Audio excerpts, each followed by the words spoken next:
Um, I slept way too long, and now like I literally got off of work at like 6 o'clock yesterday and slept till almost 1 o'clock in the morning. So I've got my sleep schedule fucked. So I'm just gonna stay awake. I don't have to work today either, so I can just stream as much as, or I could just do what I want today. So it's fine. I don't really have anything I have to do today. What's I doing?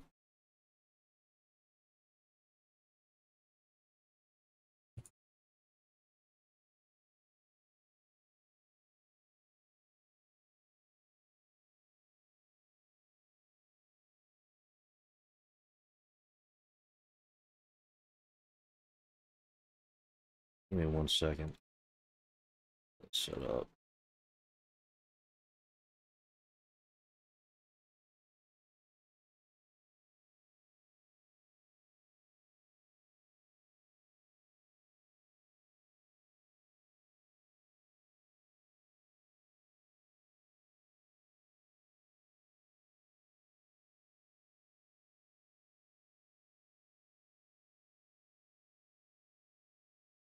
Hopefully, I'm trying to take advantage of my internet working properly.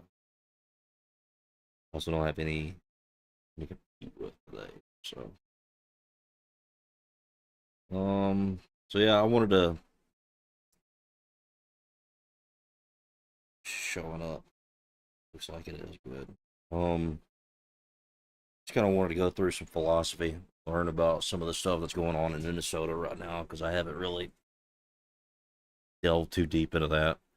I'm gonna play this game just because it's kind of. I don't think it's a story-based game, so it's not like super important that I or anyone else pays attention to what's going on. So yeah, right now I wanted to review one of Sam Harris's talks. I haven't watched it yet. I just picked one out that I thought would be interesting. I was gonna go ahead and review like a full podcast of it, but I guess he puts his full podcast behind a paywall now, and I ain't giving Sam Harris any money, so that ain't happening. Um, and also I wouldn't. Somebody has something behind a paywall. I'm not gonna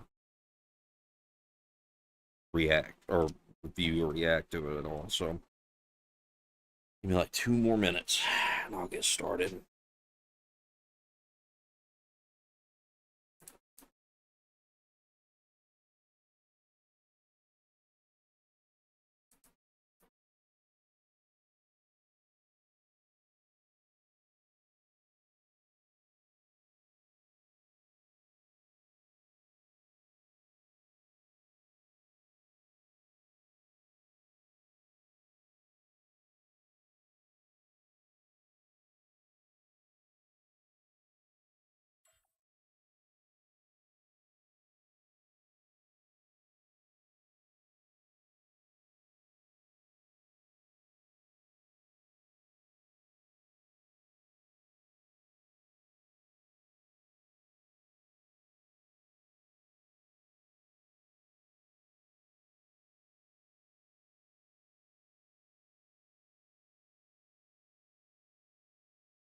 Well,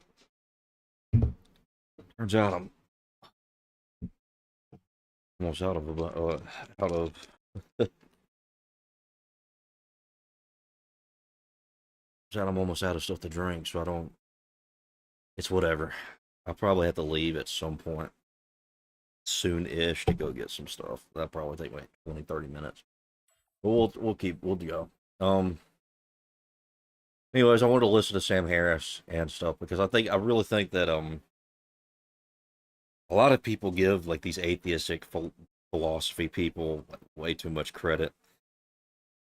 And Sam Harris is like one of the people that people think he's at the absolute peak, and he generally has people on his show that he considers as equals at least. Um, but yeah, we're gonna listen to this and play this game a little bit. Anyways, let's get started. Let me get this back up. If you only experience happiness, that would in fact not maximize your sum total of happiness over time, because you need the misery to have some happiness. It can't. I don't understand how I don't understand how atheists come to this really weird dualistic conclusion of things. It's really strange. I don't and they it really does seem to make like this massive leap, and you have to have the opposite of thing to to maximize other thing. It doesn't really make any sense to me. It never did. Even when I was an atheist, I didn't think that you had to have good and evil for them to maximize one or the other. It didn't really make any sense. I don't think that you need contrast for something to be good. Something can be good on its own merit. It doesn't have to have evil for it to be good.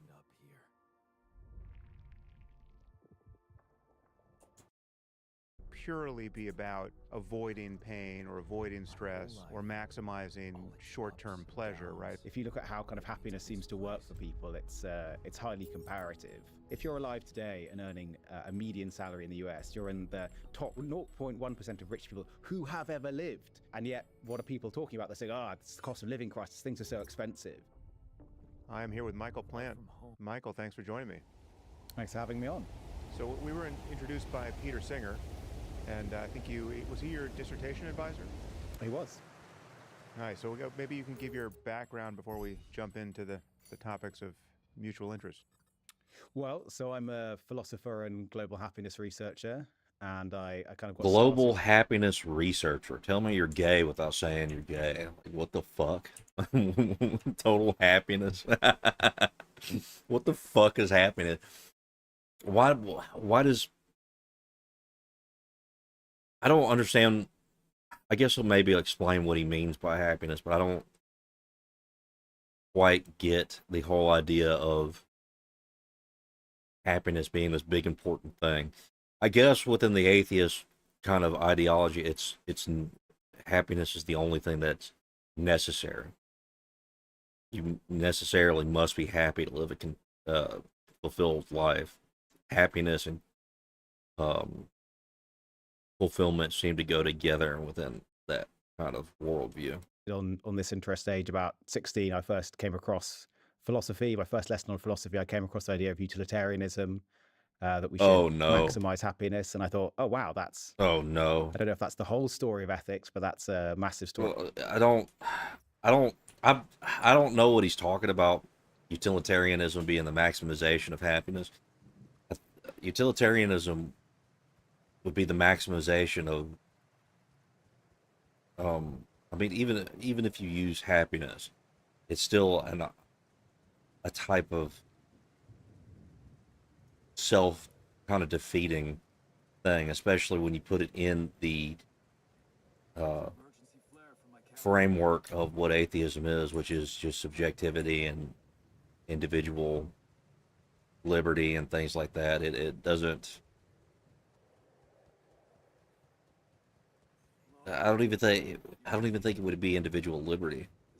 I think liberty would be more of a Protestant type of ideological claim, but maybe it would be more happiness and emotional fulfillment would be the majority of what atheism would be like the prime pillar of ethics. You might say it was a waking up moment. And then over the next 20 years, I've kind of pursued two topics. There's this philosophical question of, should we maximize happiness? I mean, I thought that was quite plausible, but lots of people thought it was nuts. So what's going on there? And then this empirical question of, well, how do we do that? Well, I mean, what does it even mean to maximize happiness? I mean, if you're just talking about the general emotion of happiness, if someone were to say, or if a society were to spring up that it makes the majority happy to, I don't know, send a bunch of people to some camps and enslave them, use their labor, and then, get rid of them. I don't know. I don't see how that could be perceived as a good thing from at least the Christian moral framework. From the atheistic moral framework, it would just, I mean, it wouldn't matter. It would be the majority. If 80% if 80 or 90 or 95% are happy and can make a well-functioning society off the backs of 5% that they could just use and get rid of at any moment in time that they feel like, then that would be good. That would be good for them. Facts, how can we apply happiness research to finding out what really we ought to do? Hey, Auntie. And I've been kind of pursuing those tracks, and those have taken me to what I'm doing now. I'm having an all right So morning. maybe we should define a Hope few you're having a terms good day. before we proceed. I mean, a couple will be very easy, and then I think happiness will be very hard. But you just mentioned utilitarianism. How do you define that, and do you differentiate it from consequentialism? And what is the rival meta-ethical position or positions that, if they exist, I'm uncertain as to whether they actually exist, but we can talk about that. Well, so utilitarianism or classical utilitarianism is the view that what one ought to do is to maximize the sum total of happiness. And then that differs from consequentialism, where consequentialism is one ought to do the most good. So you don't necessarily have to define good in terms of happiness. You can think of that.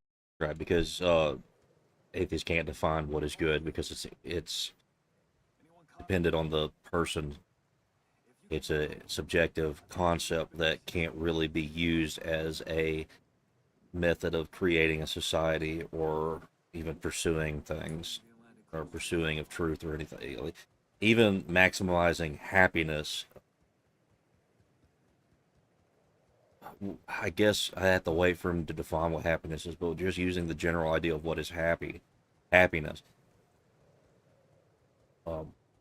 being, elated or uplifted or feeling good or feeling not even satisfied. It would just be a positive emotional feeling with current life state, right? That would be the easiest way to define happiness. As desires or other sorts of things. And then these kind of consequentialist theories contrast with what are called sort of deontological or kind of common sense ethical theories, where those theories will say sometimes you should Hope you have a good maximize the day. good, but also there are constraints. There are things you shouldn't do. You shouldn't kill people to, save. Why? Why shouldn't you be able to do that? I mean, this is kind of the problem. Why shouldn't you do that if it maximizes the most, if it creates more happiness? And what you're seeing within the utilitarian purview is that you should maximize the happiness. Why would it not be a good thing within that idea to maximize 99% happiness on the backs of the 1%? Why wouldn't that be okay? That doesn't make any lives, perhaps, and there are prerogatives. So there are things you maybe would be good for you to do, but you don't have to do. So maybe, the utilitarian might say, look, you should give lots and lots of money to charity, and the deontologist would say, well, I recognize it would be better in some way for the world, for people if I did that, but I don't have to do that. I have these kind of prerogatives. So that makes no sense. This dude's a philosopher, right? Like he's an academically trained and has a doctorate within philosophy, correct? So, I mean, he's saying a lot of stuff, but he's not really justifying anything that he says. And I could understand this if this was like a 20 or 30-minute interview, but this is like a 3-hour podcast. He has time to lay out his position as detailed as possible. I don't get why he would be so lazy with his assertions. that's the kind of lay of the land. Now, do you feel that one of these positions wins? I mean, how would you define your meta-ethics and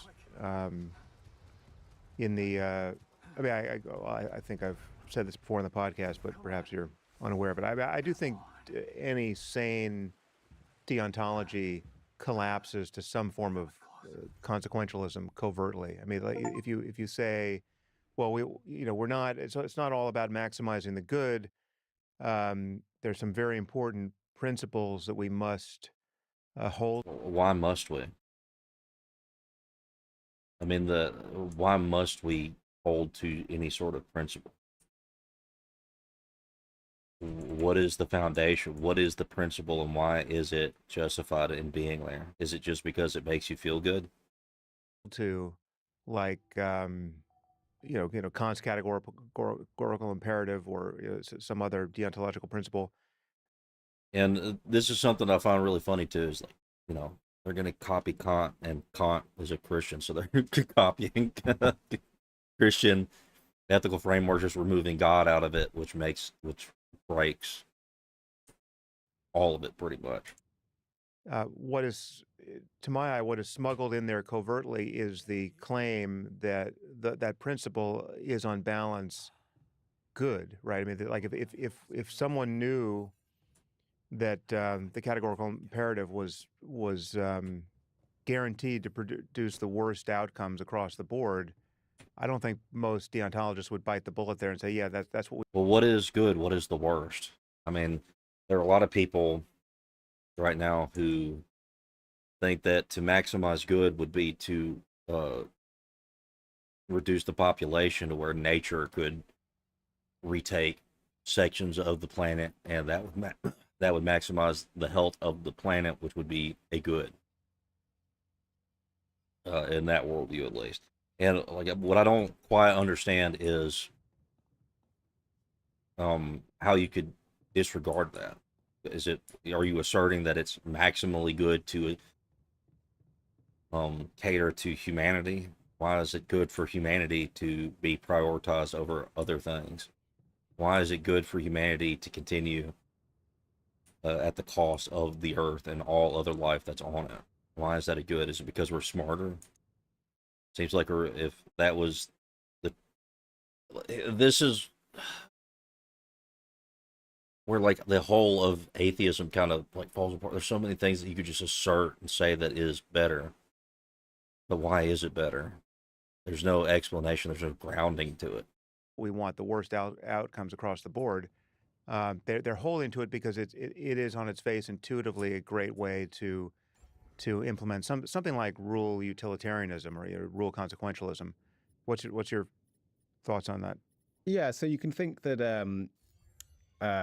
so lots of the objections which you might make are kind of against utilitarianism, that it's taking maximizing too seriously, are also problems you're likely to find to a lesser degree in non-consequentialist theories.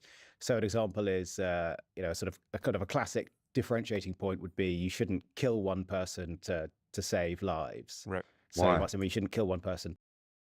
Well, and this is the thing. Like, why? Why is that the case? Hey, Voltaire. Happy New Year, man. Why is it the case that why wouldn't you want to take someone out to maximize the outcome for more than one person, even if it's just two people? Within utilitarianism, why wouldn't it be good to make two people happy off of just making one person sad? And see, this is where you have these what is it? Idyllic forms of like you would have to have an ideal and complete, almost perfect society, which I think even atheists would say that that's impossible to do. So you can't really base all of that on what the ideal should be, because you're never going to accomplish anything, and you could actually maximize the harm, right? The bad in whatever they're trying to do. So no, I don't think he actually understands what utilitarianism entails, if this is what he's implying, right? That we just shouldn't do it. Why shouldn't we do it? To save 5 people, and the consequences might say, well, look, you probably should do that, assuming that's just sort of there's no kind of extra complexity to it. But then if you kind of up the ante and you say, well, what about if you kill one person to save 1 million lives or 1 billion lives? Then the Right. moderate consequentialists might think, well, this is outweighed these kind of normative badness of killing is outweighed by the Normative. What is the normative? The normative structure of morality is Christianity. So, like, I don't. How can you? What the hell is this shit? I don't understand how you could take the normative to. You're not taking the normative approach. You're taking aspects of the normative approach and removing key aspects of it, which makes it consistent. So you're not taking a normative approach. You're taking a lazy approach. I like this part of it, and I don't like the other parts of it. So it doesn't matter if it's inconsistent or conflicts or contradicts each other. It just should work because I think it's better because that's how I feel. kind of the goodness of the life saved. So you might think that there's kind of still what's going on under the hood of these deontological theories is there's still kind of some implicit maths going on, like trading off bits and pieces. So that's sort of an accusation that consequentialists might make against deontologists. But I mean, deontologists will kind of fight back and say, well, actually, look, you don't. I mean, there are kind of conceptions of deontological theories where you kind of can't do it exactly like that, and so it's kind of there's an open debate. Which perhaps is kind of too much in the weeds, but as to whether you can just reduce deontological theories to kind of looking at value plus some kind of other normative principles. And some people think you can, and other people think that you can't. Yeah, I mean the attacks on consequentialism always boil down, in my experience, to not actually paying attention to the full set of consequences that follow from any action. So when someone says, well, if you're a consequentialist, you should be happy to have your doctor come, if you show up to the doctor's office for a checkup, your doctor, knowing that he's got 5 other patients who could use your organs, he could just come out and, anesthetize you and kill you and transplant your organs in his other patients. And that's a net benefit for the world. Yeah, it is a net benefit for your view through utilitarianism and consequentialism. So I don't understand how he could divert from that besides just cope.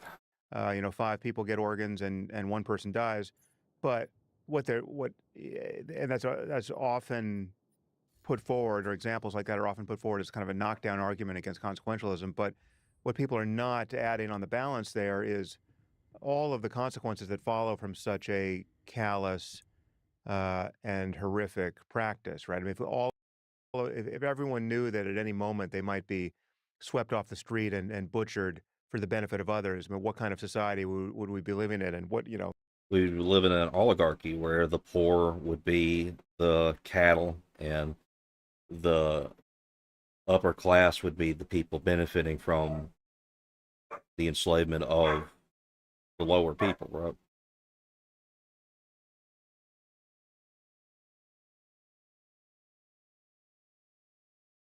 Sorry, I hope you can't hear that too well.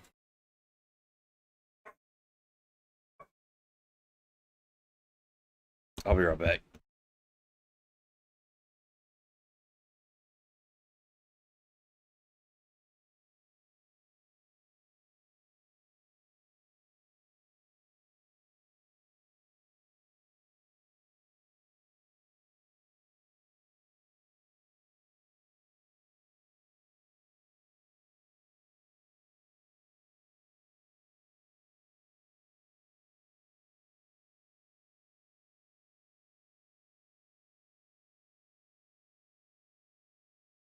All right, I'm back. Let me see. What was it? He was saying that it would create, it would create an oligarchy. It would create a system in which, well, oligarchy isn't necessarily bad either, but it would create a system in which there would be a lower class and an upper class. The lower class would be used as cattle for the benefit of the upper class. And yeah, that's a callous way that the system would work, but why is it bad to be callous? I don't understand how that would be bad. People say there's still childhood cancer and stuff without looking out for generations. People / company choose to plant trees that will grow cancer they'd not experience. Yeah. I mean, well, I think that a lot of that stuff is companies trying to maximize profit by any means necessary. They don't really care what kind of damage it does. what would it mean to be a doctor And how would you feel about your doctor? And how would the doctor be able, sleep at night? Well, why, if there are people getting swept up off the street and being used as cattle and organ farms, why would it matter what the doctor would be? The doctor would still be there to care for the patient. It's just he would be being provided those organs from a different class of people that would not have doctors. They would just have butchers. Like, I don't understand how that changes what a doctor would be in that society. Etc. I mean, so the consequences just propagate endlessly from a practice like that, and it's just obviously awful, and no one wants to live in Obviously, that society for good. how is it obviously awful? If 80% of the society can live way more better, longer, more fulfilled lives off uh, creating a cattle class of human beings, why is that just obviously bad? Can you there's This is what I hate. It's just obviously bad. Why is it obviously bad? Explain it. I know why it's bad, but I don't think that they could really express it. They would probably just copy another Christian argument saying that, human life has intrinsic value. Well, they wouldn't be able to even say that. There would be no intrinsic value in humanity. Good reason, but And even then, if they say that there is an intrinsic value, all it would take is the society deciding at a certain point that maybe just 20% doesn't have intrinsic value. Maybe they were just born lower. Maybe their IQ is too low and they can't actually provide for society. So why should they exist when they could maximize the other people with higher IQs quality of life and maximize the good they could do? And they could do way more because they have the capacity to do more. again, this is all just a story of consequences. It's not the story of some abstract principle. But anyway, we don't have to get wrapped around that axle. I just wanted to. Abstract principle. Okay, so when abstract what, a non-existent principle is, or a conceptual principle? I don't. Okay, so within that conceptual principle, what was it? What else was he Touch saying? that. But anyway, we don't have consequences. It's not the story of some abstract principle. But anyway, we don't have to get wrapped. Right. So it's about consequences, which is also an abstract principle. I don't understand what he's exactly getting. Is he talking about the effects on reality within the world? Well, hate to tell you this, but utilitarianism has been used to justify something similar to what I've done, what I've said. So I don't. It actually applies in reality very consistently to what I was saying. Around that axle, I just wanted to touch that. So, if you're a consequentialist of whatever description, what should you care about in the end? Well, there are kind of a few options as to which kind of consequences you're going to say matter. So one which I think any consequentialist is going to buy into is well-being. So well-being, kind of term of art and philosophy for what ultimately makes someone's life go well for them. Kind of three canonical theories of well-being. You've got hedonism, so happiness is what matters. You've got desire theories, where getting what you want is what matters. And then you've got this thing called the objective list, where it's usually a few things. Maybe it's, happiness and desires are on there, but it might also be things like truth, beauty, love, achievement. Right. So let me go back a little bit. You've got what ultimately makes someone's life matter.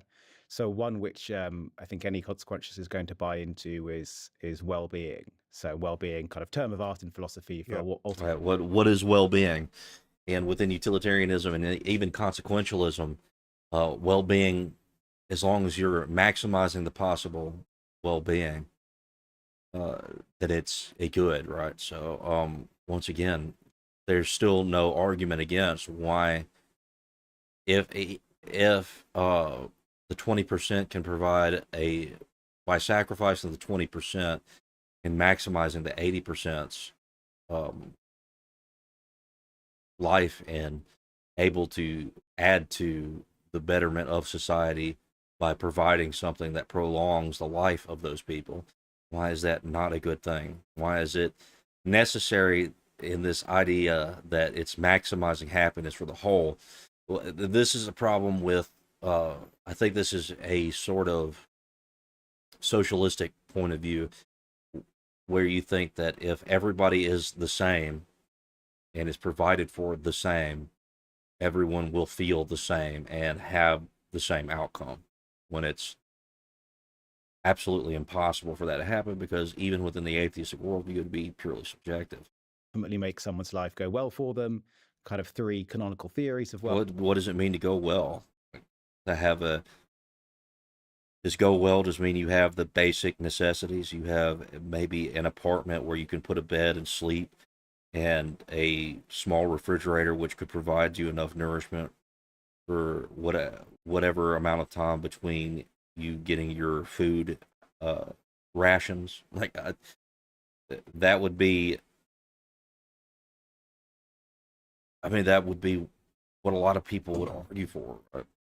well-being. You've got hedonism, so happiness is what matters. You've got desire theories, where getting what you want is what matters. Hedonism being happiness, which is purely a, I don't even think I don't think it's even happiness. Hedonism is pleasure, right? Hedonism is the acquisition of as much pleasure as possible, which can be innately destructive towards happiness and satisfaction within life. If you have too much pleasure, and then it overstimulates you to the point where you can't feel anything anymore. You will always be on this sort of journey of trying to chase the high and getting what was the other thing?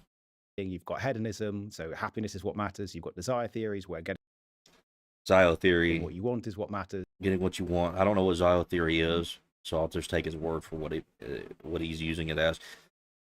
Getting what you want. Okay, so getting what you want matters. What if what you want is, you know, chop the heads off of people, like, or do stuff like that? That doesn't seem like a good philosophy to apply to the world. And then you've got this thing called the objective list, where it's usually a few things. Maybe There's no such thing as objective within this worldview. it's, happiness and desires are on there, but it might also be things like truth, beauty, love, achievement. Truth, beauty, love, achievement. Now, within that type of ideology, you might be able to find a more sound ideology in which you construct a society around.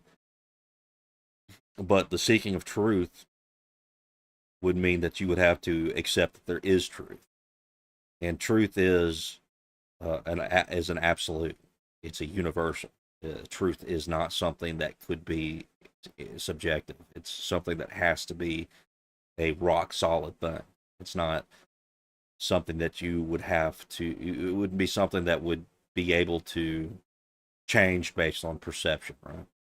You could perceive it differently, but it would still be just the truth, right? There's no, yeah, and you could perceive it differently, as in you could perceive it incorrectly. And I think there's, so any that's going to be a kind of one of the key consequences. You might also think maybe you want to account for kind of equality or justice. It's kind of you might think it's a bit of an open question as to whether those are kind of deontological principles or sort of value-based principles. But when I think about this, and what kind of motivates my thinking, is that it just seems that I just find it very compelling that when we're thinking about what makes someone's their life go well for them, it's their happiness and their suffering. It's the kind of the quality of life for them. It's how they feel overall. Yeah. And this is sort of I guess it's there are some bits of philosophy that think that this is kind of a mad theory, and kind of Nozick in the experience machine. Would you be, if you really believe in happiness, would you plug yourself into a Matrix style scenario? But I think in kind of weighing up the three theories of well-being, I just think the hedonism, the idea that what makes your life go well for you is how you feel overall. I think that's got that's kind of got the strongest arguments behind it, and that motivates lots of the other things that I do. Yeah, I mean, I think so. To take Nozick's experience machine refutation of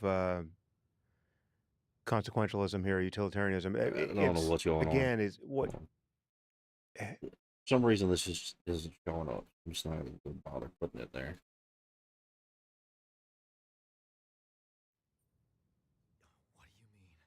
What he's pressing on there is the intuition, which I think is widely shared by people, is that we should have something like a reality bias, right? That you don't want your state of subjective well-being to be totally. Well, what is reality? What is the metaphysics? What is, I mean, how would you even be able to conceive of reality if it's based on imperfect perceptions? I don't understand how reality could even exist within the subjectivist type of worldview. It it's I don't think there's really an answer for that. Uncoupled from the reality of your life in the world. You don't want to be in relationship with seeming others who are not in fact others. So you don't want to be hallucinating about everything, right? So this is why you wouldn't want to be in the Matrix if you wouldn't want to be in the Matrix.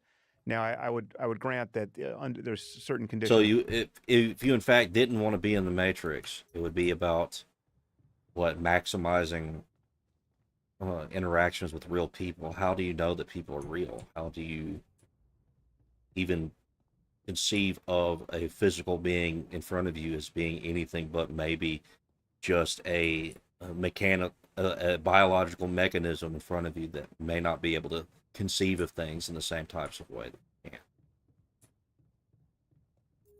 Under which the Matrix becomes more and more tempting and reality becomes less and less so, right? I mean, we can imagine just some forced choice between a very awful universe that is real and a simulated one which is perfect, and then in which case we might begin to wonder. When it comes to maximizing perfection, right?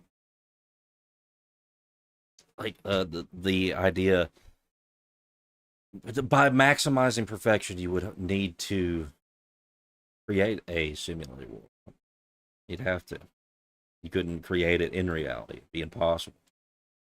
Because there's no such thing as perfect reality within the subjectivist world. Well, what's the point of reality in that case? But I think it's again that this is it's a story of yet more consequences at the level of people's experience. I mean, to know that you're I mean, just imagine, having the best day of your life or years of your life, and you're in a relationship with people who are incredibly important to you, who you love, and to find out at some point that all of this was a hallucination. Well, that's just asserting a bunch of stuff, asserting love, asserting a lot of things. Like, it's not. I don't think that he's really giving good. He's just asserting stuff, right? And there was no. Which is to say, not merely that it's impermanent, which any experienced empirical reality is. We'll all discover that at death, but or even just the end of any hour. But there would be this additional knowledge that it was fake in some sense, right? Like the person you thought you were in the presence of, sharing meaning and love with, was not a person, right? They had no point of view on you. It was all just a hall of mirrors. I think that we get an icky feeling from that, and it's understandable, and that icky feeling translates into a degradation of the well-being we would find in that circumstance. Oh, good Lord. But again, I don't think we can press that too far. I think having a loose reality bias makes sense, but I think you could easily argue for ways in which you would want your view of yourself or the world to not be the most brutal, high contrast, right at all times view, if in fact that would prove dysfunctional and corrosive in other ways, which I think it's. What kind of ways? Like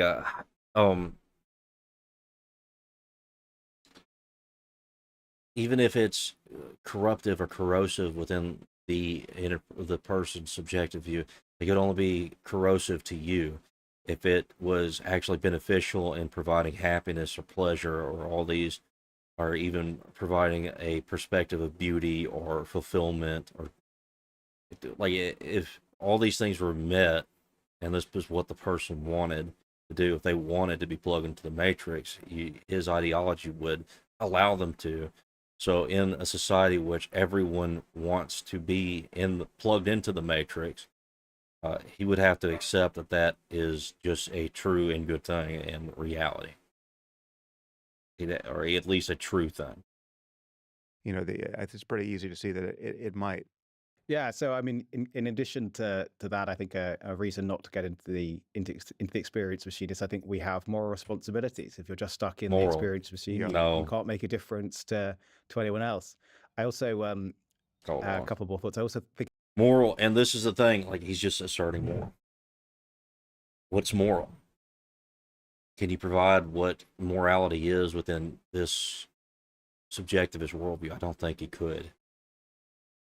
It would ultimately be a self-contradictory assertion that because society thinks it's good, or because it maximizes people's happiness, it's good.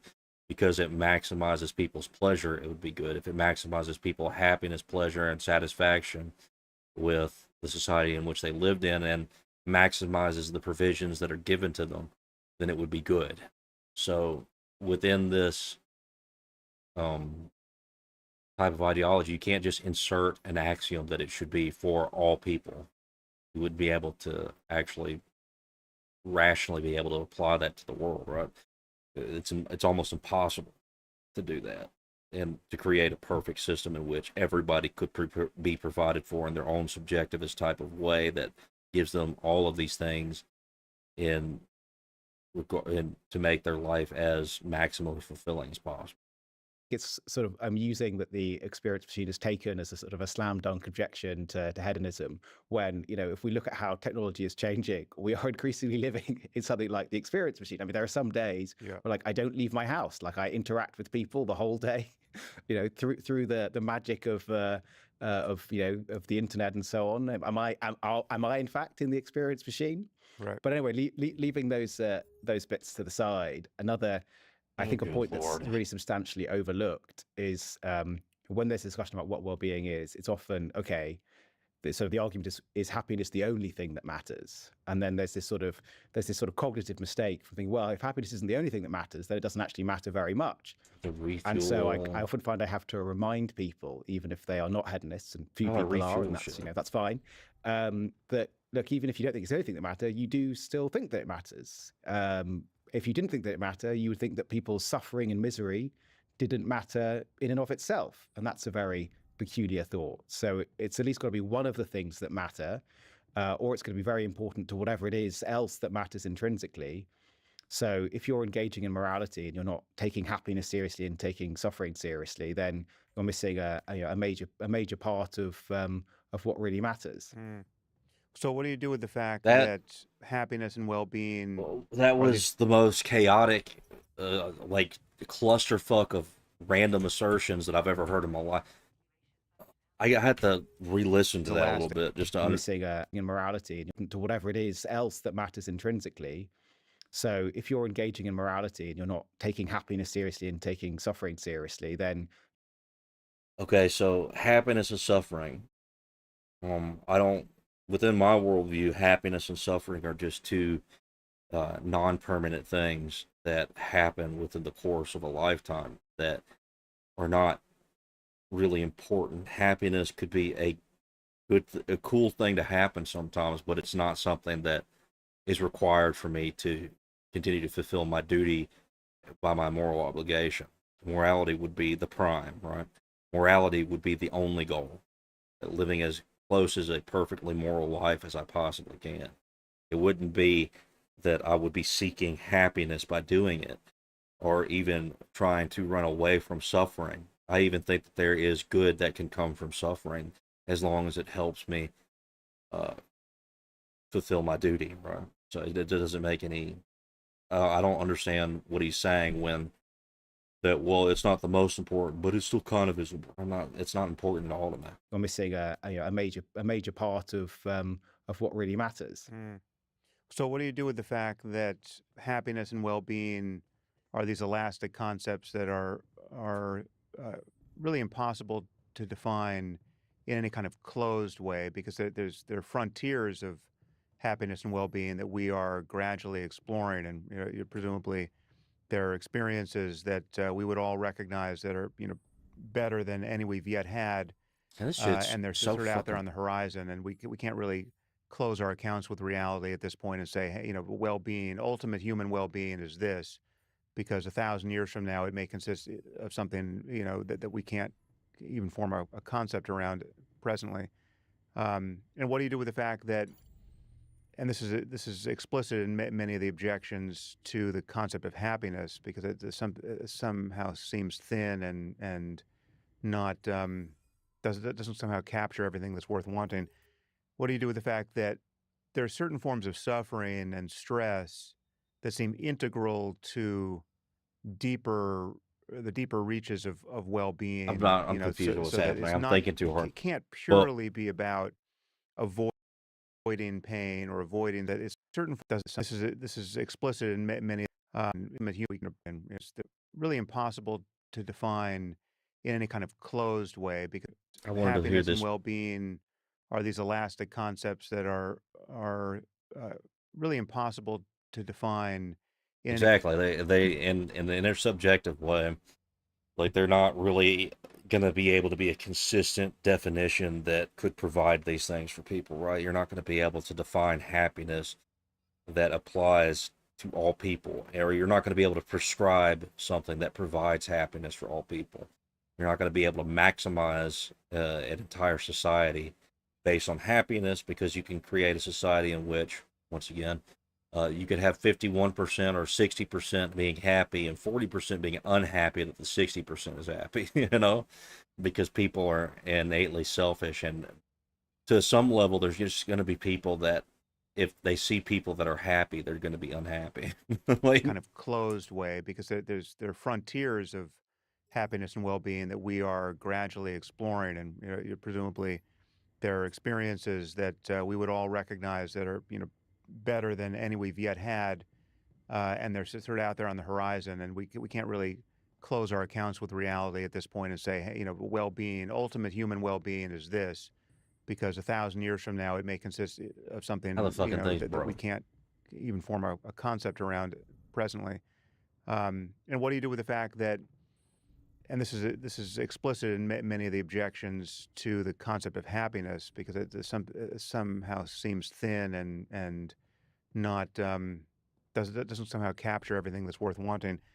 What do you do with the fact that there are certain forms of suffering and stress that seem integral to the deeper reaches of well-being, so that it can't purely be about avoiding pain or avoiding stress or maximizing short-term pleasure, right? I mean, we all know what it's like to, or many of us know what it's like to go to go to the gym and work out hard, and if you could experience sample that hour, it would be true to say that much of it was excruciating. And if you were having that experience for some other reason, like if you woke up in the middle of the night and felt the way you felt, doing a deadlift or whatever, you would run straight to the hospital, convinced you're about to die. But because of the context and because of the consequences of spending that hour that way, most people learn to love that experience, even if it's negatively valenced, as a matter of sensation and physiology while having it. So, what do you do with how do you define well-being, or flourishing, or happiness? All right, so finally, well-being and happiness definition, please provide it, because you can't actually provide what could be something that is well-being or provide happiness. You can't give a broad prescription for that, because it is a subjective thing that relies on the individual. So good luck. To encompass this those wrinkles. Yeah, so I think well-being. I mean, I think the definitional problems are maybe not so sharp. I mean, in kind of philosophy, we just sort of nail them down one way or another. So for well-being, what makes your life go well for you overall, and then happiness, I just understand as Makes your life go well for you overall, an individual prescription. So once again, I don't understand how they can argue against a society in which would have the 20%, like they were saying with the doctor, 20% of people being used as like kind of organ cattle for the betterment of the 80%, or even maybe the 80% being used for the top 20%, which could provide the most benefit for society as a whole, based on the ability they have to create um, greater provisions for the bottom 80%. And if they just have to sacrifice like maybe the top or the bottom 5 or 10% for the maximization of the 90%, then that would be a good thing within this ideology. There's not, I don't see, I haven't really said anything that contends with that. When an atheist uses the word like harm or health, they are appealing to an objective ontology state. Yeah.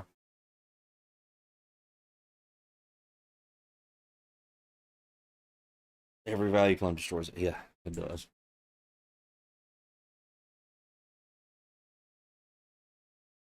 They can't, they have no way of like making an argument against society which maximizes provisions and material well-being for the sake of taking out the bottom 10% and maximizing the people that provide a greater benefit to the society as a whole, basically. Feeling good overall. So it has this nice. intrinsic quality of pleasure. If you don't know what pleasure is, sorry, I don't think I can tell you what that feels like. But that's Okay, so so he can't explain what pleasure is, and this dude is a doctorate in philosophy. Are you fucking kidding? Okay. Whatever. sort of the the kind of end of the line. We just sort of recognize there is an intuitive kind of pleasantness, Recognize there's an intuitive pleasantness. kind of positive or negative Mm. valence in our experiences.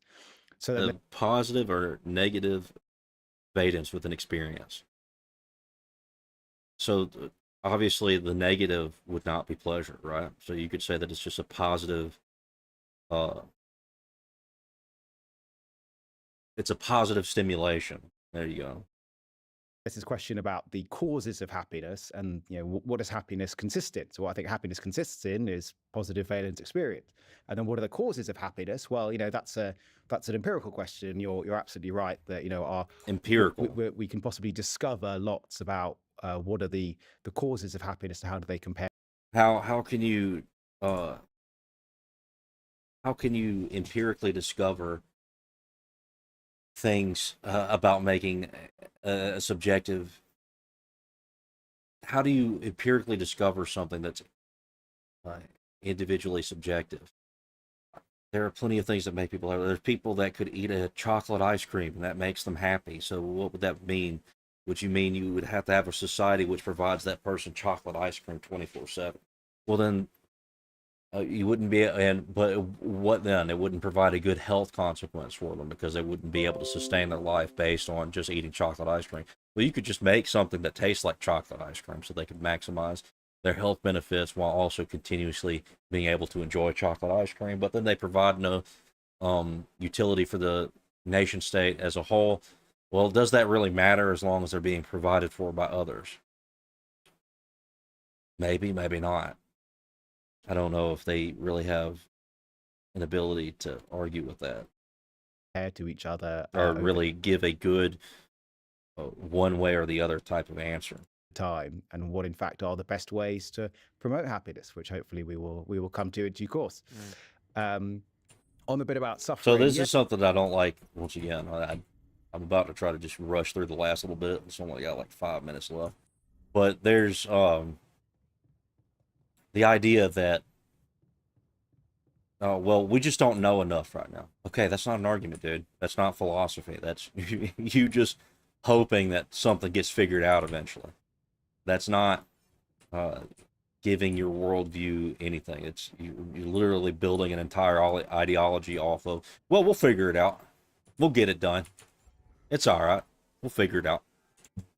this comes up quite a bit. It's like, well, but if you only lived a happy life, wouldn't you? This is a bit like the point you're making about kind of consequentialism. People say, well, if you only experience happiness, that would in fact not maximize your sum total of happiness over time, because you need the misery to have some happiness. But I mean, I think that's sort of fine. That's inherently dualistic. I don't think that there needs to be a contrast once again with a good. I don't think that there has to be a bad for there to be a good. I think that that's kind of just a weird assertion that a shitload of people make. I've not actually ever had it justified when somebody says there has to be bad for there to be good. There doesn't have to be bad for there to be good. In a perfect idealistic form, good is evil is not necessary for the good. And it's kind of like, once again, when there's light, if it creates shadow, does that mean that the shadow needs to exist for the light to exist? No. There was nothing there to block the light, there would be no shadow. So I don't, it's just kind of ridiculous. A fact of the matter. If you're looking at your experiences over time, then you do want some kind of good stuff and some bad stuff if you're going to have the greatest area under the line. I mean, No, we you don't. we know this. We To, do to maximize good, you don't. I fucking hate that shit. You don't have to have bad to maximize good. You don't have to. things like we take ourselves camping because we know it's going to be a miserable experience, so that then we can go back to civilization and enjoy the fruits Some of of civilization. us do. I've stopped camping. So I've I've retired. I mean, you've had the camping experience, so maybe that you can remember. Oh, thank God, I'm not doing that. Yeah. Well, but do you actually think that? I mean, my intuition kind of runs the other way. I don't think we need awful things to compare our happiness to recognize that we're happy. I think happiness or human well-being could become increasingly refined, such that the thing you're comparing the best experience to is like is still a very good experience. It's just not nearly as good as the best. So there's some version of camping that is better than what 99% of people experience on a day-to-day basis, but which could become the reference point if one were needed of comparison to some yet future state that's even more blissful and expansive and creative and beautiful and encompassing of depth and intuitions that we very few people ever experience.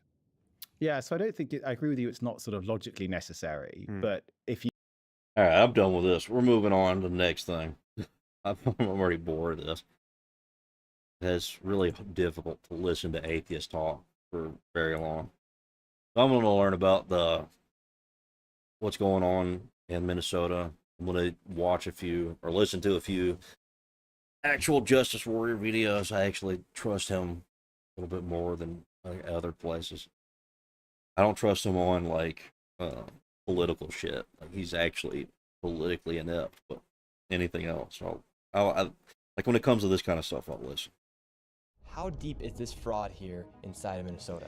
It is far worse than anybody can imagine. You heard. And before that, I need to figure out how to build this fucking workshop. Before I do anything, I need to figure out how to build this workshop. I've been walking around in circles, not knowing how to build this workshop because what am I supposed to do? I'm at the crafting. I'm at the building menu. Do I have the stuff? I need 10 more metal. Okay, that's what I need. Where do I get metal? How do I get more metal? I have to go outside to get more metal. But to do that, I have to be able to craft a workshop so I can build the things that I need to go get the metal. So cool. The numbers have been revised and put out there publicly that they think it's more like 8 billion. How I got involved is that where my office is here in Minneapolis, I'm sort of in the heart of all of this fraud. And I would see these childcare centers. I said, well, there aren't any kids there. It's the middle of the day. And all I see are a couple of guys standing out front smoking. And then I'd go by another daycare and I'd see the same thing. I said, well, where do these kids play? And so I started to go online and look, and I said, this place is licensed for 80 children. They had 0 children. Every time I went by there, they never had a single child there. So that clip right there. Which, by the way, like, just to kind of say that that kind of shit happens all the time. There's plenty of places and cities and stuff that I don't think it's just these Somalians. I know that they're probably gonna show a shitload of Somalians doing this to scam the government out of money. Like, I understand that that's probably going to be a pretty prevalent, pretty disgusting. It's probably going to be pretty disgusting if it's been blowing up this big. It's probably going to be a pretty ridiculous amount that they're doing this in. There's daycares. There's plenty of daycares around in some of the cities near where I live in that are just empty with people just sitting in offices doing paper, like just pretending they're doing shit when they're just playing games on the computer. So it's like I understand that's whatever's happening in Minnesota is probably pretty bad because they lost like what I think $8 billion from these people. So it's probably pretty big and disgusting. But this isn't something that just happens like that. It's probably just been pushed to the absolute extreme and supported by probably supported by the Democrats for just allowing it to happen, or just ignored at least. Man called Nick Shirley, who uploaded a 43-minute video investigating Somali childcare facilities that are receiving taxpayer dollars from the state of Minnesota as a part of Tim Walz's signature legislation, which is universal childcare for every single under kindergartner in that particular state. Now, according to the state's website, as we see time and time again, these places are receiving hundreds I of can leave the thousands, place if not now. millions Fuck of me. dollars in order to care for children. They report to be 5-day-a-week or 7-day-a-week facilities. Their business hours say that they're open when Nick Shirley and this reporter arrive, yet what he finds time and time again is that the windows are completely blacked out, the door is not in fact open, and when somebody actually answers the door, as I will show you a little bit later,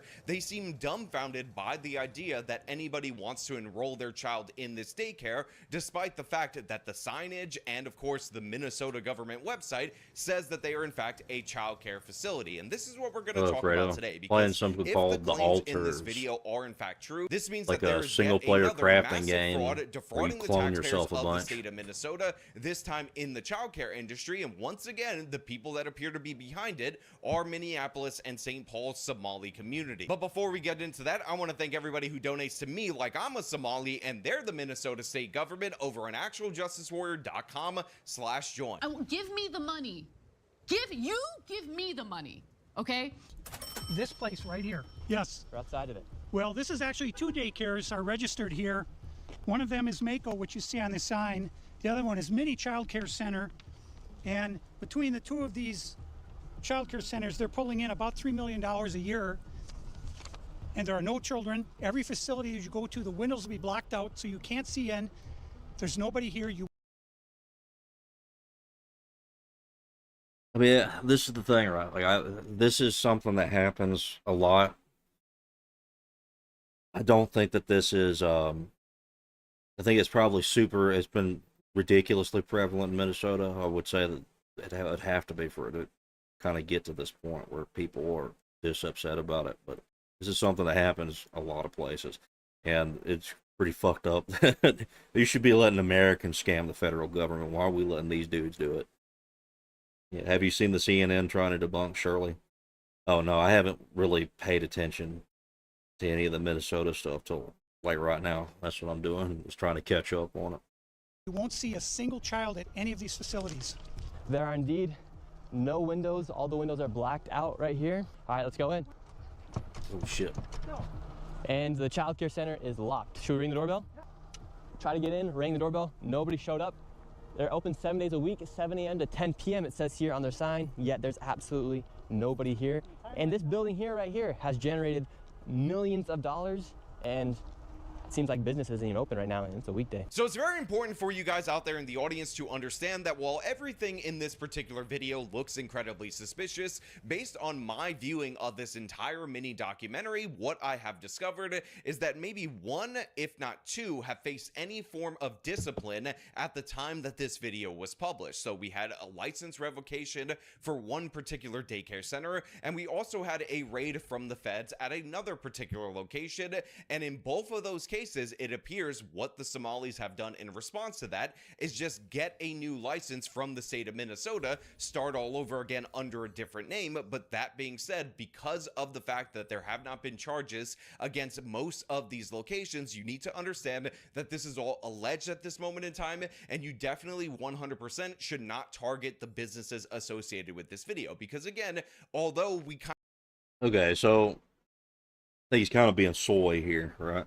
Like, obviously, you shouldn't go after people that are doing this. You should let the police do their investigations and take care of this. But to say that you can't, like, maybe he's not saying this, but you should shame the shit out of these people. Like, they should shame the shit out of these people and try to get them thrown out of the country as soon as possible. Kind of have an idea that there's probably a lot of fraud in these particular institutions. The fact is, we don't have evidence of that, and they did find one location throughout the whole course of filming that actually did take a daycare application. So while it seems overwhelmingly and unreasonably suspicious, the fact is we need to wait and see what will result from this investigation before we condemn any of the individuals featured in this particular video. That being said, it is incredibly unusual that most of these locations happen to be completely blacked out, and again, they don't even answer the door when somebody comes a knocking to, you know, actually patronize their business. Right there. Oh, then now Which, by the way, yeah, this, like, usually these types of things also, because I watch, like, I watch a lot of, or I did used to watch a lot of these, like, police investigation videos. Watched a good bit of them with, like, Stamey and his Discord, like, with him and a few other people. These, there are a ton of people that do this kind of daycare scam shit. Usually, what they're doing is they're getting a license for like 3 or 4 kids, and they're actually taking like 20 of them and hiding them in a fucking basement or something. So, you know, at least they're not, you know, abusing children. They're just lying about having children, at least. And you can look at the bright side on that, at least.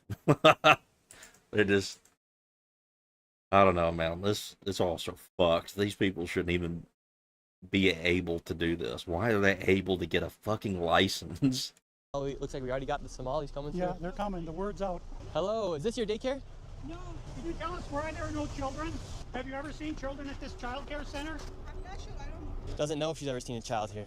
All right, let's go to the next location. Now look, I'm showing you little bits and clips because I want you to watch Nick's whole entire video, which will be linked in the description, but this happens over and over again, and one of the things that also starts happening throughout the course of him filming this is that you have random Somalis end up showing up in order to watch to see what they're doing, because obviously if you were running a criminal enterprise and you started to see the media surrounding your locations, you would want to have an Yes, idea you'd want to of make what they're it, doing. you know, In you addition- just want to go full retard and show up and, you know, try to look not as guilty as fucking possible. You know, you just want to show up and support your boys. Make sure that everybody realizes this ain't a scam, bro. This is, shit. I'm about to collapse from exhaustion. to that, we also have the instances where somebody actually answers the door. Now, I told you about this in the intro, but it is fascinating because each and every time the door was answered and Nick ended up saying he wants an application or some way of enrolling his kid, the same thing appeared to occur, which was people looked absolutely baffled, dumbfounded. They try to cover their face. They would slam the door in Nick's face. And again, the idea that you would enroll your child in their business sounded so absurd and ridiculous to them that they couldn't even process that concept, which is crazy because again, they're supposed to be running a daycare facility. They're supposed to be running Right, Tim and Walz's Universal the way that a lot of these places get discovered, right? Specifically, and like, I know a few have gotten discovered in my state that do this. Something like when people come up to try to put their kid in the daycare and they don't provide any method of to do it. Eventually somebody's going to report them. And what it kind of shows to me, if it's been so widespread and prevalent, if it's getting so widespread and prevalent or where this is just such a common thing for these people to do is create fake daycares that are supposed to house 80 kids. If they're getting to that level where they can have the ability to get licenses for that, it means that they've just been ignoring people constantly that have been complaining about it. And it's probably how this dude figured this shit out and started going to these places. Child care program, which is why they're receiving hundreds of thousands, if not millions, of tax dollars. This door is locked. This facility is licensed for 40 children. 0 children. I've come by this place 100 times. I've never seen a child here, ever. The only thing I've ever seen is someone standing outside smoking. What's crazy about this is that last daycare center is that green building right there. And the other daycare center right now is right here. These buildings should be operating as they're receiving literally millions of dollars. Yeah. I knocked on the door, and to my surprise, somebody And this is the actually thing too, answered right? The door. Hello? Can we speak? I would There's like to check a fucking child in the newspaper and shit all over the windows, dude. There's like trash bags and shit over the windows. Oh, I don't understand how, like they look like abandoned buildings, and that's probably part of the strategy to make people just not even think about it. So what they're doing is they're scamming the federal government and the federal or not the federal, but the state government and the federal government, and all they're doing is creating the illusion outside that it's not really a daycare center. You probably would only know it's a daycare center by looking it up through looking up the address or something. I don't know if they're even advertising that they're a daycare. It looks like they would. They're just trying to keep people away as much as possible so they don't get discovered. And you know, if it's fucking Democrats doing this shit, like this is the thing, right? When you get any type of funding from any of these types of things, there are people in those groups that will just tell you shit to maximize the amount of money that you get out of it. There are people in the government that will help you scam the government. I guarantee that that's something that's probably happening here. Whether it's Democrats or Republicans, who knows? I think I'm pretty sure which side is doing it, but you know. Daycare. Now, of course, defenders of this are going to say, well, if your child was at a daycare facility, you would not want them to just open it up and let some I also random wouldn't person want on a YouTube.com fucking start filming your daycare kids. to have And while I trash bags understand and that, newspapers over the again, window. it does not seem reasonable that even when you have hidden cameras, these people seem absolutely uninterested in enrolling children, which is what they are being paid money from the taxpayer in order to do. If anyone opens. Yeah, let's see. Once again, I tried to find a spot for my son Joey, and they would not open the door. I want to put my son Joey in daycare. Cause I need a spot to put my son Joey. Can I put my son in a daycare here? No, I don't know. Can I speak to someone? No, I don't know. No? Yeah, I would like to see if I can put my son Joey here. Who's your son, Joey? My son Joey. Can I check out daycare center? I'm gonna do my son. No! You're a liar. I'm the owner. Do you put your kid here in this daycare? In addition to that, one of the things that I will point out is that these Somali fraudsters know exactly which buttons to press in order to get the white guilted pussified liberals in order to defend them as they're being robbed blind, because you will see time and time again, as we saw with multiple other Somali frauds that were committed across the state of Minnesota, that when they're backed into a corner, when they're pressed for answers, all of a sudden they start calling you an evil white racist. And this is what these people did. Unfortunately for them, they didn't realize that this isn't a mainstream media reporter that's just going to roll over and show their belly. This is Nick Shirley, and Nick Shirley understands that tactic, and he kind of makes fun of them for trying to call him dangerous because he's white, especially considering that he's potentially confronting a Somali criminal operation, which, by the way, according to the other reporter, has in fact gotten violent in the past because they don't like when their fraud is being exposed. There is one child in there. Yeah, I'd like to know if this is a legit Right, business. so I'm scared of you too. How come I explain everything? You're scared of me? Yeah, Why? because of your curry. Because of my color. You said you're scared of me because of my color. So she this is her argument. I don't want your kid to stay here because of your color. What the fuck?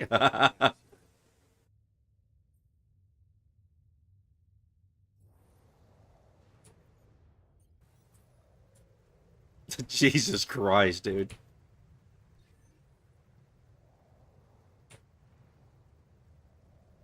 Hold on a second.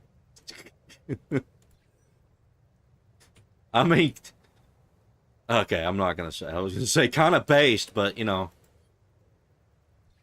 maybe not. Maybe the wrong guy. Okay, not going that far, but you know what I mean.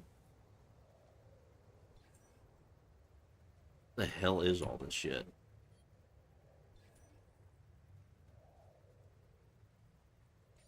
Hold on, I'm having an existential crisis right now.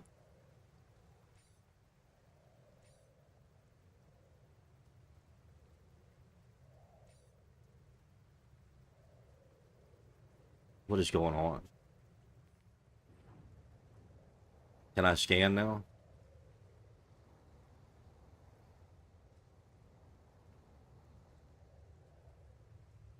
How do I scan?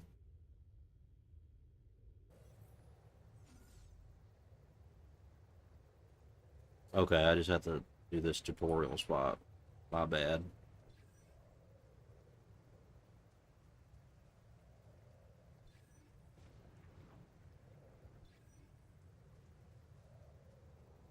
All right, I'm done. What now?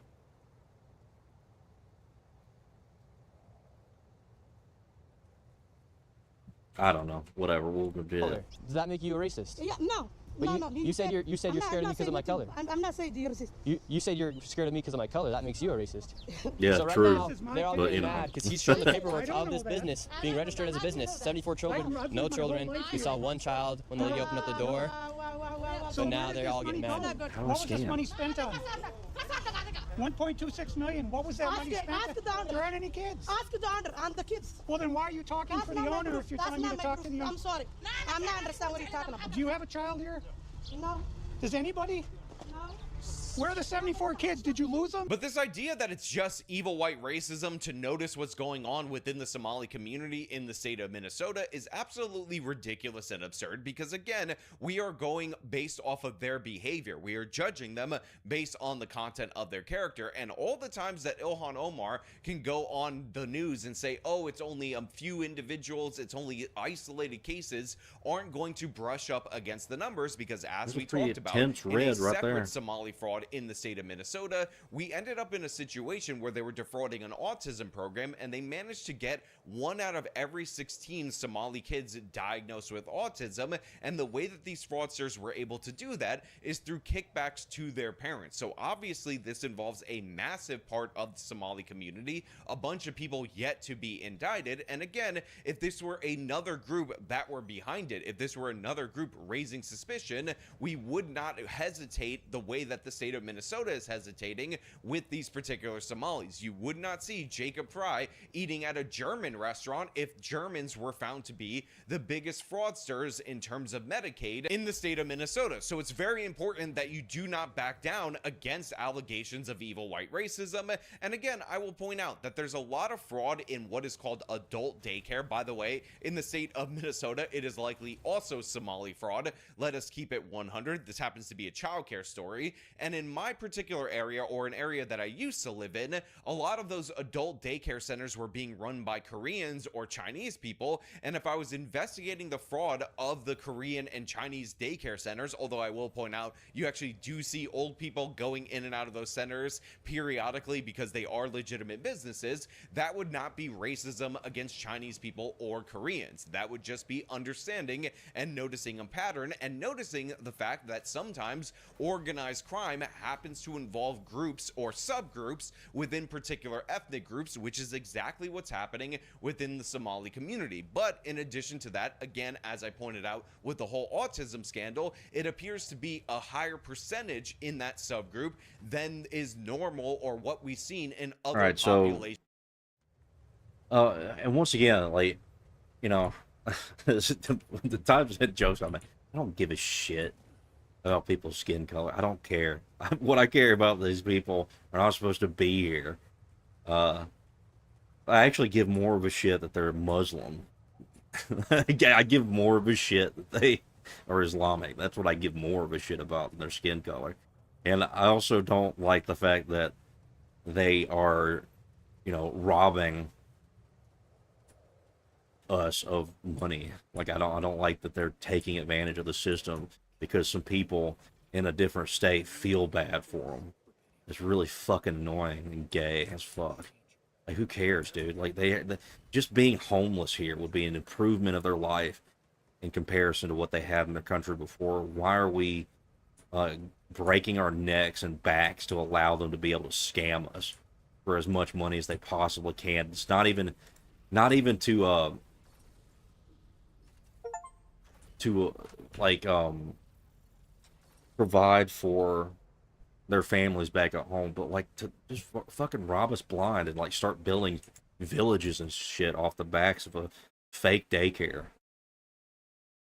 The Democrats are idiots. They stick it to the man, but because taxpayers have to pay more, so yeah.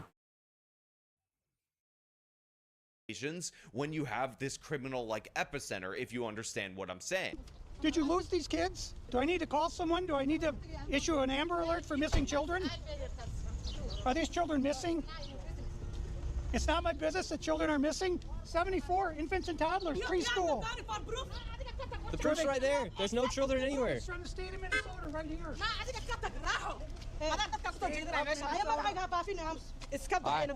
And by the way, I know you can't see the video because for some reason, like, the video won't show up while I'm playing this game. This game seems to really not like me having the fucking video on the side.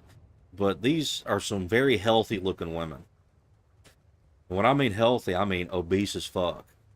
Like, seconds away from their heart exploding.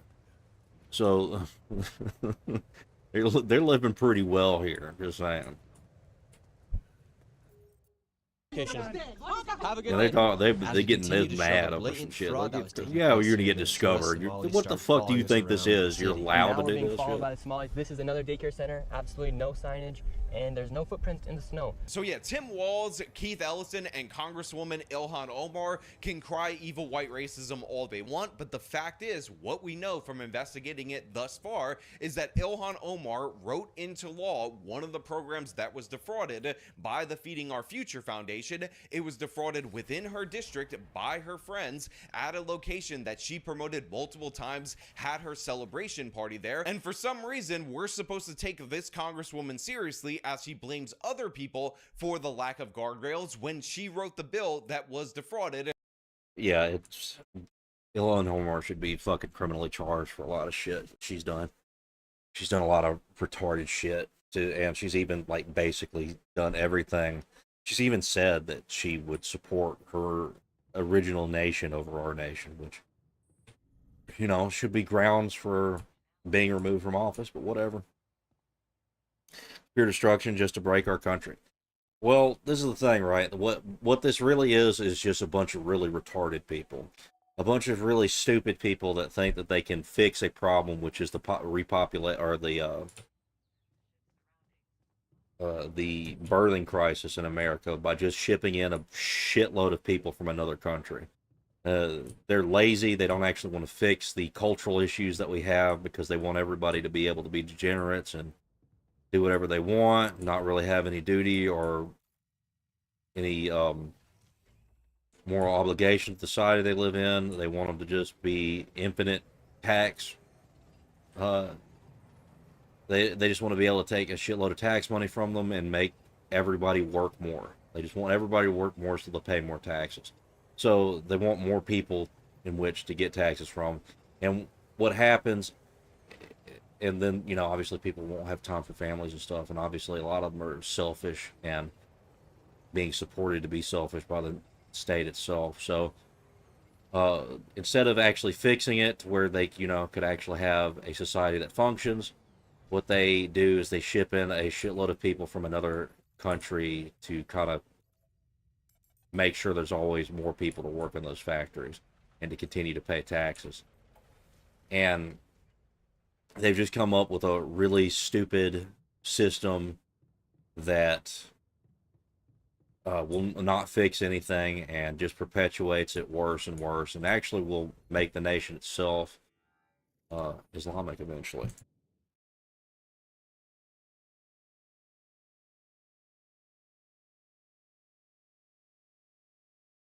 and remove those guardrails, and in addition to that was close personal friends with the fraudsters in that case. So yeah, not buying it at all whatsoever. We will not be cowed by allegations, or alizations as the super mayor calls them, false allegations and not facts, of evil white racism. We understand what's happening, and by the way, this Nick Shirley video actually goes even further than just the daycare program, which is the new information that we're getting, and it goes into something that we talked about multiple times, which of course is the fraudulent home healthcare industry, which again is back to the Medicaid billing schemes that the Somalis are running, and how so many of these companies are located within the same buildings with offices that yet again you do not have access to. Right here, you have a list of all of the healthcare companies.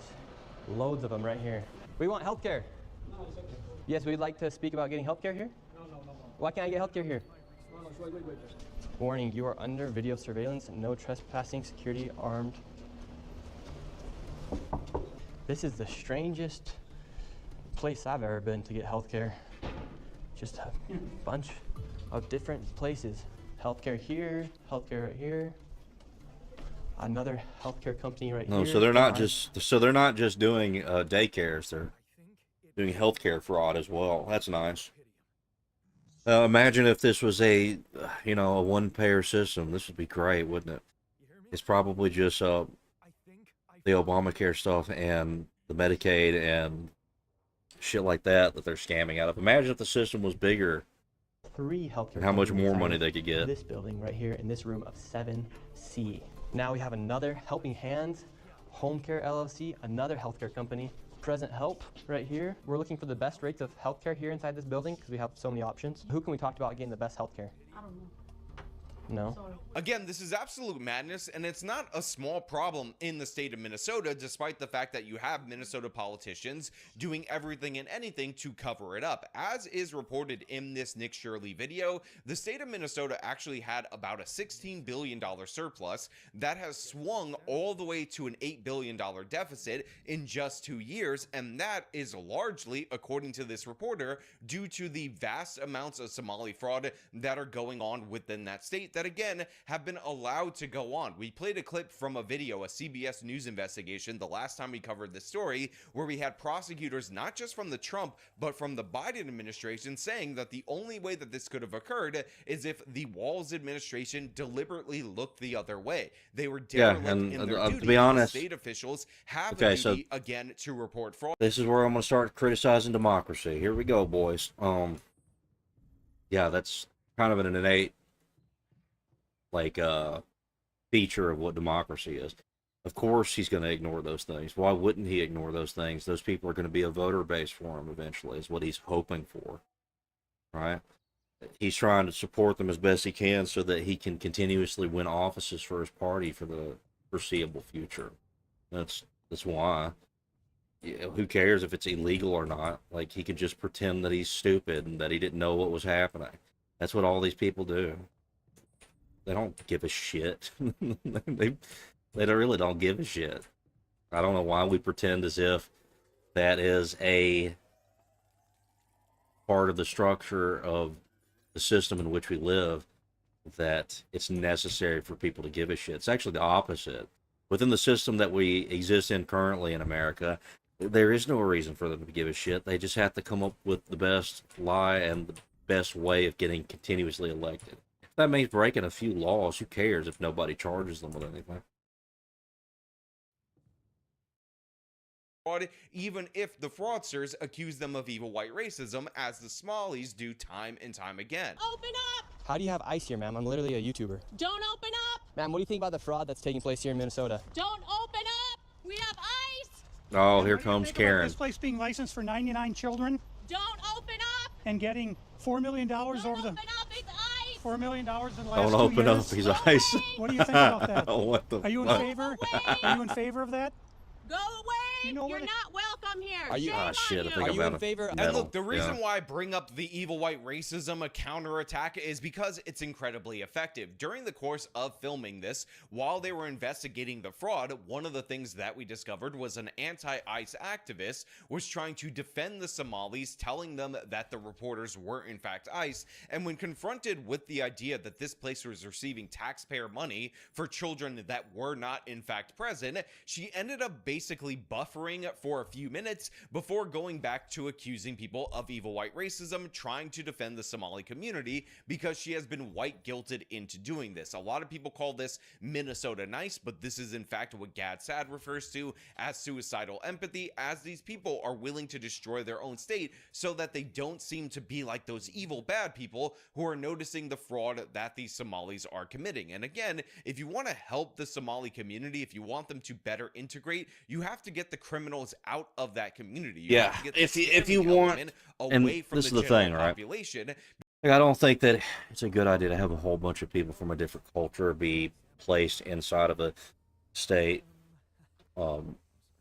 Mostly because if you want them to integrate into the society itself, you have to keep them separate. What the fuck? I've got sheep now.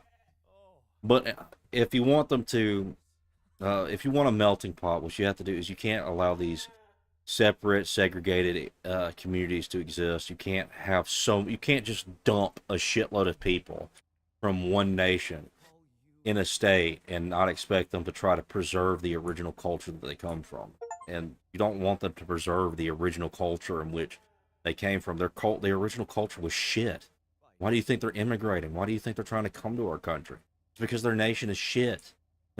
their culture is trash, and that's fine. Some cultures are just trash, and our culture is better, and that's totally fine and okay to say. There's nothing bad about that. It's just a fact in the results of what occurs in both nations. It's just a trash system. And so within that,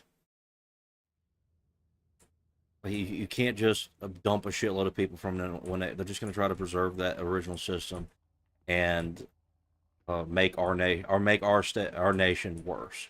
I mean, that's just what it is. They don't provide any sort of thing. Whatever food you could say, cool, we got new foods from a different culture. Who gives a shit? I mean, I'm gonna be honest with you. Most countries' food is shit. I've never seen most other countries' food is shit. Asian food is shit.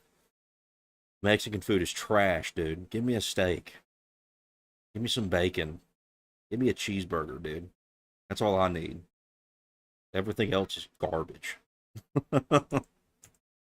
Because as you cover this up time and time again, people are going to believe that it is more widespread. And by the way, it gets more widespread as we've seen with the autism scandal. And that is going to cause those negative stereotypes that you're so worried about to develop even more. Because rooted at the core of many stereotypes in this nation is some level of truth, some level of fact. And the fact is, this Somali fraud is absolutely insane. It's asinine. And again, this is largely due to the fact that Somalia was a kleptocracy that was destroyed by these people. So we should not be surprised that the refugees from that population bring their own culture to the United States of America. This is not a Nigeria situation where a bunch of those Africans, the men, end up starting small businesses while the women go into nursing. Again, if you want to know what a Nigerian does, find out.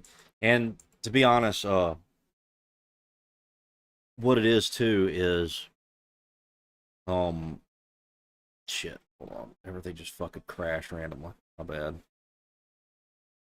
I don't even know if it's still working. Okay, there we go. Everything's fine. But it is honestly, and also a lot of the systems in which we put in place in the nation where we support women-owned businesses too, why wouldn't they start sending their women here as well to start also trying to milk as much money out of the system as possible? It's just what happens. There's not... I don't understand what the problem is with just recognizing that this is obviously them taking advantage of the system itself and doing whatever by any means possible to milk just the minute amount of money that's possible. I mean, like, and that's perfectly rational to do for their point of view as well, because why wouldn't you want to maximize down to the penny how much you get out of it? Because one penny here could be enough to feed a fucking family in their home nation. So the shit, I don't understand the suicidal empathy that people have within that nation, or within that state, I mean, or just Democrats in general. Like, what are you talking? Why are you letting these people come into your house, to your table, and take any food off of it? Especially right now when there's only maybe enough food on the table for us to feed ourselves. Why are you letting these people come in and take off of our plate? You're letting them come take food off of our plate. That's what you're doing. Or female. If it's a You're female, gonna lose she's elections definitely over a this nurse. shit. And if she's not a nurse, that's because she's in elementary school. Because believe me, by the time they finish high Or school, you should, somehow at they least. already have their nursing degree. Sometimes those stereotypes are rooted in truth, and that is what we're seeing right here within the Minnesota Somali community. But of course, you have a bunch of white guilted cowards that are letting them run roughshod over that particular state and pretending anybody who notices the criminality is the villain, and I cannot abide by that nonsense. Turn the Hello. lever How are machine. you? What is going on? I would like to see if I could bring little Joey, my son, little Joey here. Is there paperwork, or can I check out the daycare? No. Why can't I check out the daycare? Manager's not here. Okay, but if can I get paperwork or anything to submit my son, little Joey, to come in here to daycare? We'd really like to put Joey in Shit, daycare. dude. Look at that lady. You woke her up from a damn nap. I wish you guys could see that shit. This lady just been sleeping. It's all right. Everybody takes a nap at work every once in a while. Don't tell anybody, though. See if you could look at this shit. The lady been sleeping like a motherfucker. She tired as fuck. And that's all right. I just wish you weren't getting paid by my taxpayer dollars to fucking nap. Great things. Business card? No, I would like your business card, actually. Oh, the video's actually staying up now. Maybe it'll work You properly. talk to your manager. Okay, can I speak with somebody? Where are the children at? Oh, the children okay. I here see today? what's going on. No children. Yeah. Why are there no children? Maybe this will work. Yeah, two of Mexico. Look, many lefties talk about how, oh, we need to have programs that exist like the ones in Europe. But in reality, when you try to implement those programs like this universal childcare, you can't actually do so successfully when you have a low trust population that is just looking to scam the taxpayer. This is a warning, if you happen to be a progressive who's in favor of these policies, to every single politician around the nation, that these kind of programs are going to be associated with these Maybe kind of this will frauds. work. And that is going to backfire and blow up in your face, because guess what? People understand this, even if many of them Nope, are too that's not working cowardly either. to acknowledge what's happening. But on this channel, we tell the truth. We judge the tree by its fruits. And while again, many of these places have not faced criminal charges, and I definitely don't recommend harassing any of these businesses, especially because we have reports of violent retaliation from the Somali community, it is more than just Well, a fuck little 'em, bit dude. suspicious Like, that a why supposed would you care Somali that they're learning center acting violent? I can't don't- even spell the word learning correct. And Why are- in if addition they're- to if they're- that, also does not have any visible We're sign. about to move to the next video, but why would we give a shit?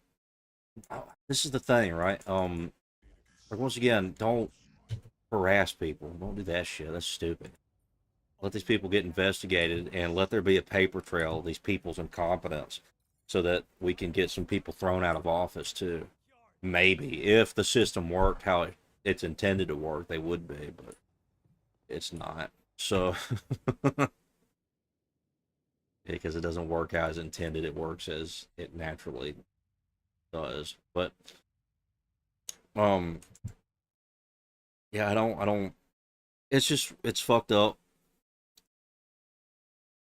I don't see how this problem got this bad. I don't see how they're able to continue doing this, and hopefully within the next few videos, Of something will be children happening. has windows completely blacked out. And again, let me say this one more time, can't even spell learning correct. These are the people that are getting your money. And now we have a group of Somalis telling us in our vehicle right now. From this daycare center, we headed over to the infamous Quality Learning Center, which actually spells Quality Leering Center on the outside of their sign.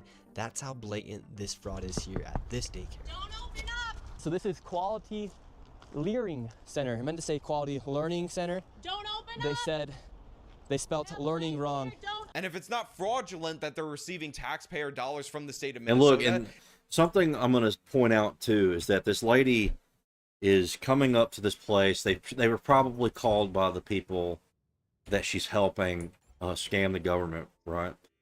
Supposedly, or allegedly. So they probably called her up, and then she's just going to be here spurging. Like she's just here to spurg and try to make it, to just be as obnoxious as possible to try to get them to leave and to make sure that there's no interaction between them and the people who are trying to figure out what's going on. So it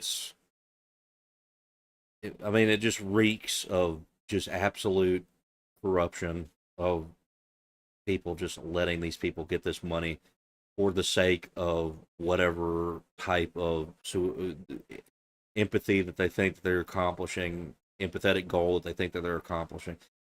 They're just stupid.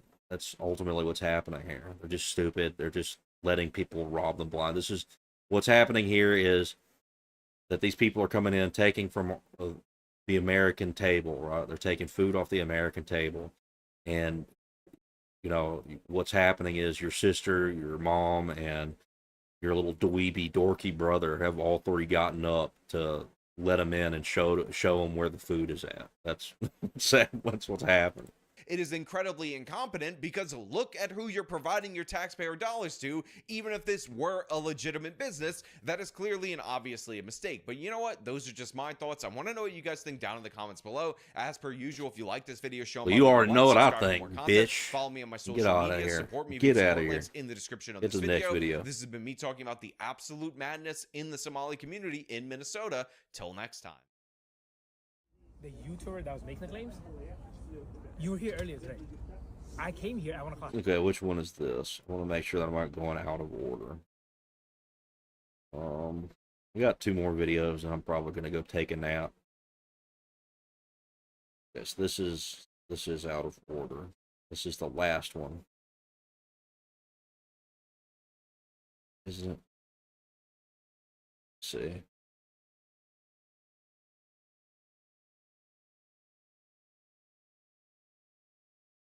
Oh, no. This is in order. All right, good.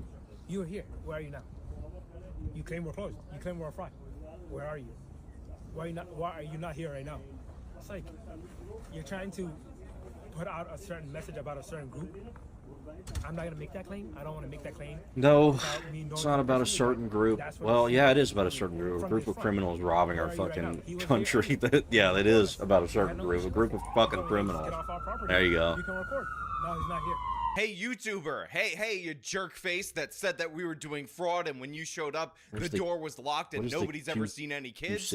We're open. I've been here since 1 o'clock. You said that we're a fraud. Well, guess what? I'm standing right here, right underneath the sign that says Quality Leering Center. The man is underneath the sign that spelled learning wrong for a childcare and education facility, indignant, saying that this is a legitimate business, 100% above board. And all you evil white races out there, you're just dead wrong, because the Somalis are back with a vengeance, and they are defending their totally legit, straight up, reasonable business practices, and they're going after Mr. Nick Shirley and his buddy who is documenting all the money going to these different organizations, because guess what? These are legitimate businesses, and the proof of them being legitimate is the fact that you're an evil white racist and an Islamophobe, and anything and everything that the Somalis and their offenders could throw at your face, hoping something will stick and scare you off, because this 100% legitimate facility. And this is what we're going to talk about today, because contrary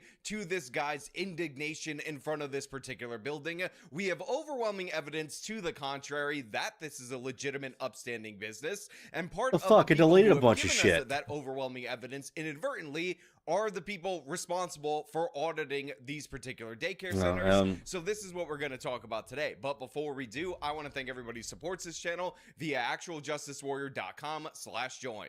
Give me the money. Give me the money, okay? He came outside of those hours and then claimed, hey, they're closed and they're still making money. They're using taxpayer money to work. And it's like, you don't come outside of operational hours and then say they're using taxpayer money. That was completely false. As you can see, we're open Mondays through Thursdays, 2 to 10 p.m. He was here earlier. I don't see him right now. So it's like, are you trying to record that we're doing fraud, or are you trying to put the Somali name and the fraud in the same sentence? So this guy thinks he's an absolute genius. Well, I mean, if they're... Look, okay, so... To say that it is racist to say that these people are Somali fraudsters, it's retarded. They're Somali immigrants that were let in by the Democratic Party that are allowing them to do this, and, you know, they're taking advantage. I don't even necessarily hate the Somali people for doing that. You know, what they're doing is they're taking advantage of a system in which they can use to provide for their families back at home and create a healthy or a very prosperous life within the nation. I don't even necessarily blame them. I blame the people that are allowing them to do it. Like, I don't care. I don't like that they're doing it. I think that they shouldn't even be here. But ultimately, who's doing the bad thing? They're doing a bad thing, a pretty bad thing. But who has more responsibility and more of a duty to prevent it from happening? The people, the elected officials, and law enforcement that are refusing to do anything about it. These people need to be charged and put in prison. And these people, the Somalis, need to go shipped back to their country. And a lot of these people that are allowing this to happen need to go to fucking jail. That he has owned Mr. Nick Shirley, because he's like, listen, our business hours are 2 p.m. to 10 p.m. We're absolutely open. Where's this YouTuber now? Where are you, Nick Shirley? You're not filming us right now at this moment. This Leering Center, again, signed still spelled wrong, and spelled wrong 4 years at this location, by the way, totally notwithstanding. Yeah, like, what the fuck is going on? Why didn't they correct the spelling at least? Come on, dude. Legitimate, upstanding, and open business. And the funny thing is about this particular claim is that, one, we've seen this before going back years with the Somali community and these fraudulent programs, but in addition to that, we actually saw this a couple of days ago when you had somebody from the Minnesota government make the claim that this particular learning center is closed. It has been closed, it is designated closed, so there's nothing to worry about, nothing to see right here. This place is not open and not in operation, but it's definitely 100% not suspicious. So I won't go into any detail about whether or not any of these have any open investigations. I will share that our team was notified that Quality Learning Center closed just over a week ago. And I believe the details that were given at that time were around space concerns. And that's what was shared. The previous one I mentioned that had been closed some time ago was Mako. So that was Tiki Brown, the commissioner for the Minnesota Department of Children, and she is making the claim that the Nick Shirley clips related to the Leering Center, again, this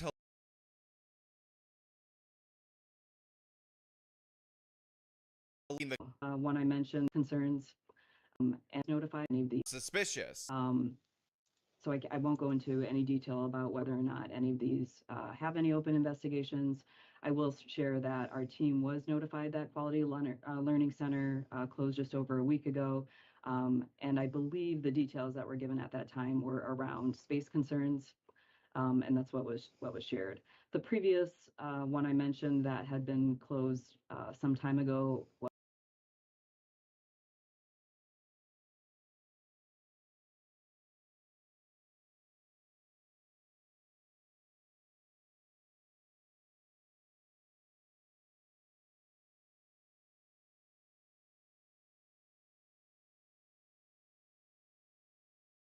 Oh, I'm muted.